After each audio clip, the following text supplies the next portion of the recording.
So here we have the Hyundai i10 on a 15 plate. I'm going to start off firstly by showing you around the outside of the car, and then we'll hop in and run through some of the controls on the inside.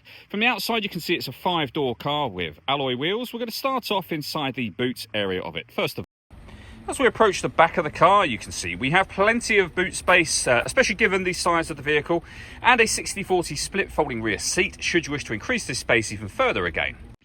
Okay, so we're just going to work our way back around to the front of the car, and then we'll hop in and run through, as I said, some of the controls on the inside of it from there. Just briefly before we climb in, I think it's well worth seeing the interior from this exterior point of view. There's plenty to run through on the dashboard, so let's hop in and we'll do that right now. Okay, now that we're inside the car, we're going to start with the dials. On the left-hand side, we have the rev counter. We have the speedometer in the centre. On the right-hand side, the coolant temperature gauge and fuel gauge.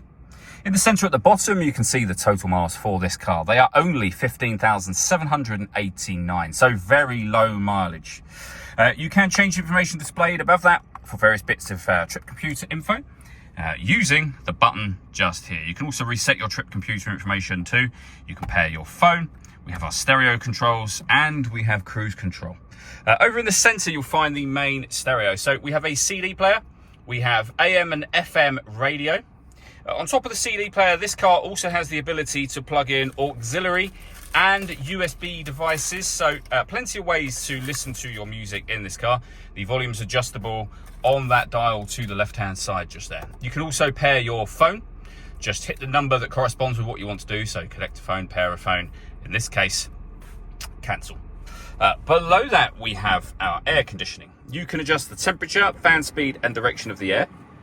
You can, after that, turn your air conditioning off, back on again.